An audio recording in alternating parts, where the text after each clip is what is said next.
Bonjour à tous. Aujourd'hui, je vais vous parler de la procrastination et en même temps, il y a tellement de choses à dire. Je crois que j'avais déjà fait des vidéos à peu près similaires, mais là, je vais surtout vous parler d'un exemple que j'ai donné à une de mes étudiantes. Alors pour ceux qui ne me suivent pas sur Instagram, je donne beaucoup de choses aussi, donc j'aimerais bien récupérer une petite vidéo et faire un petit montage pour vous. Mais ça me fait un surcroît de travail aussi, donc voilà, désolé, hein, peut-être que vous irez regarder ou pas, mais c'est des petites capsules, alors je les mets en short des fois, ici, et puis des fois pas, voilà, donc c'est comme ça, et alors je dis Instagram, mais je les mets aussi sur YouTube, sur Facebook, et c'est parti d'un entretien que j'ai eu avec une de mes étudiantes qui disait, en fait, je fais tout pour ne pas m'y mettre, et donc la phrase réelle, c'était... je me donne une bonne excuse pour ne pas m'y mettre, voilà. Et de ce fait, je me donne une bonne excuse pour pas m'y mettre. Eh bien, on pense spontanément à la fleur Hornbeam qui parle de justement procrastination, de se dire que voilà, on a trop la flemme de s'y mettre, etc.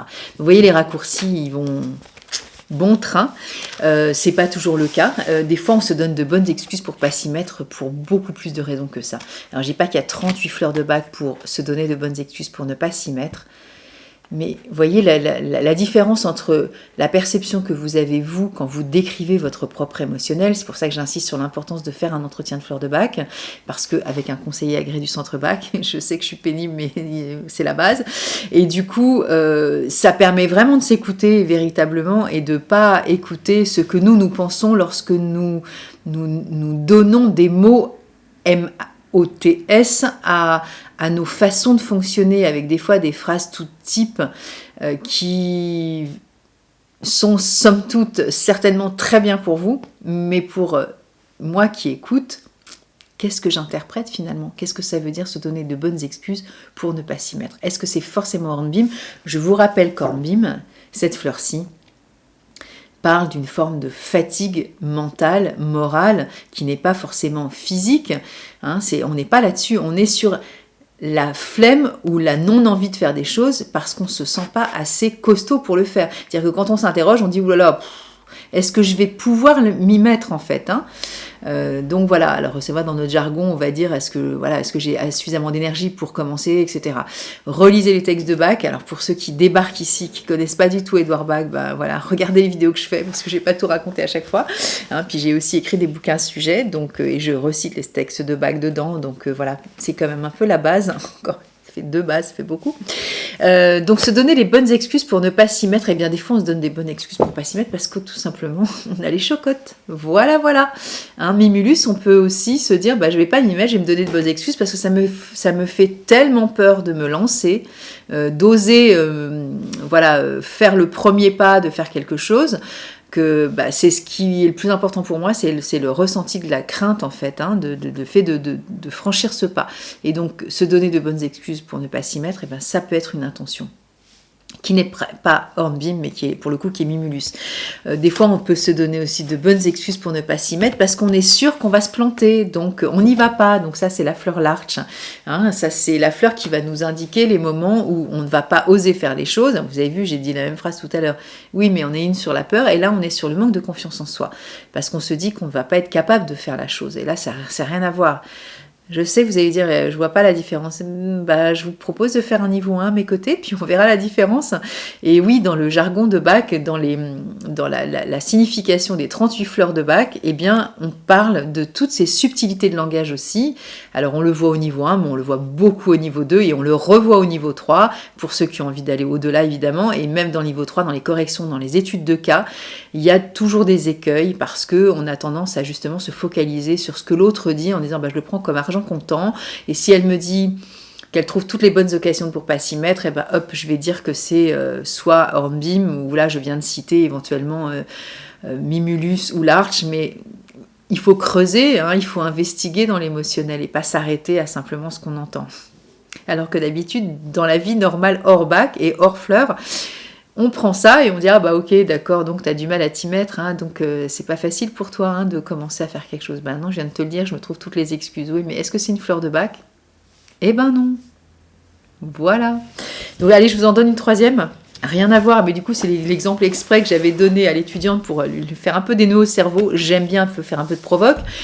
parce qu'au départ, elle partait sur Hornbeam en disant, bah voilà, c'est la fleur qu'il me faut, et je l'ai arrêté, je lui ai dit, mais non, vas-y, explique-moi ce que c'est pour toi la bonne excuse. Et la bonne excuse, on est allé beaucoup plus loin, et elle a compris à travers cet entretien qu'il y avait plein de méandres émotionnels, et qu'elle s'arrêtait juste à la phrase qu'elle s'était donnée comme intention, de dire, bon, voilà, je me trouve de bonnes excuses pour pas m'y mettre. Oui, mais quand on discute, franchement, il y a plus de situations. Et si je vais embrouiller le cerveau en disant, voilà, ça pourrait être Red Chestnut. Elle me dit, mais je vois pas le rapport quand on s'inquiète pour les autres. Mais des fois, je vais donner cet exemple-là. Je sais pas si ça va vous parler, mais admettons.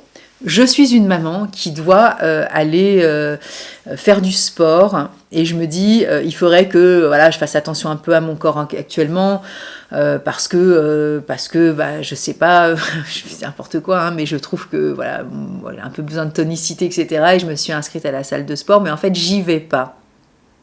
Et je me trouve les bonnes excuses pour pas y aller. Donc Hornbeam, et ben je dis non, donc pourquoi pas Red Chestnut. Et donc c'est là où vous m'attendez au tournant en disant ouais ok. Tu veux te tonifier, tu as un enfant, ok, et qu'est-ce qui ne voit pas le rapport avec Red Chestnut? Bah, le rapport, c'est que je me trouve des bonnes intentions ou des bonnes, je sais plus ce que j'ai dit, des bonnes excuses, pardon, pour ne pas m'y mettre, mais parce que je me trouve l'excuse de il faut que je sois à la sortie de l'école ou que je sois là pour faire les devoirs de mon enfant ou que je sois là pour le goûter d'anniversaire, peu importe, hein, parce que voilà, les excuses, on peut tous les trouver. Vous allez me dire ah mais comment ça, c'est normal d'être à la sortie de l'école. C'est pas ce que je suis en train de dire. Je suis juste en train de dire que si cette maman elle n'est pas toute seule, elle a peut-être un compagnon, une compagne, j'en sais rien, qui pourrait aussi se substituer une fois de temps en temps aussi pour aller chercher à l'école. Donc vous voyez que si on commence là-dedans, il y a plein de possibilités aussi de discuter. Admettons que je sois donc cette maman qui veuille aller faire des cours de sport et que je me suis inscrite à la salle depuis longtemps ou avec des copines, peu importe, et je me trouve des bonnes excuses pour pas m'y mettre au sport. Et donc j'ai proposé Red Chestnut. Pourquoi? Mais parce que peut-être qu'en discutant avec moi, puisqu'on est en entretien de fleur de bac, elle va me dire finalement, je m'aperçois en discutant avec toi Nathalie que je me trouve des bonnes excuses d'aller chercher mon môme à l'école ou d'aller être absolument là entre telle et telle heure pour faire ses devoirs ou pour goûter d'anniversaire patin couffin. Et donc, du coup, je me trouve des bonnes excuses pour pas aller faire du sport. Mais c'est pas du Hornbeam, c'est parce que je m'inquiète pour mon môme. Et c'est ça qui m'empêche aussi d'aller faire du sport. C'est parce que mon excuse, c'est l'inquiétude que j'ai pour mon enfant. Vous allez me dire, mais je vois pas comment. Mais oui, ça s'appelle les pelures d'oignon et j'en ai souvent parlé. La première couche qu'on va voir, c'est effectivement le j'ai du mal à m'y mettre et donc je me trouve une bonne excuse, mais dessous, qu'est-ce qu'il y a? Il y a l'inquiétude pour mon môme. Parce qu'après, il pourrait y avoir une forme de culpabilité parce que je suis une mauvaise mère. Vous voyez qu'il faut investiguer dans l'émotionnel. Donc, je vous invite à prendre un entretien avec moi. Voilà, ça dure 1 heure. Hein, vous allez regarder les tarifs, actuellement, c'est 65 € et ça dure un peu plus d'1 heure. 1 heure, ça dépend des moments. Et voilà, vous allez comprendre le cheminement de vos pensées, votre émotionnel et comment ça se passe quand vous dites quelque chose. Ne vous arrêtez pas à se trouver des bonnes excuses pour ne pas vous y mettre. Ça n'est pas fatalement Hornbeam. Et si c'est Hornbeam, tant mieux, voilà. Mais pas que. Voilà, j'espère que cette vidéo vous aura été utile pour comprendre encore une fois que tout ce qui va être sur les réseaux, sur les blogs, sur ceci, sur cela, j'ai pris ça, c'est ça, j'ai pris ça, c'est ça, je dis ça, c'est ça, je pense comme ça, c'est ça. Peut-être que oui, mais peut-être que non. Donc voilà, on cherche ensemble. Je vous souhaite un bon dimanche et à bientôt.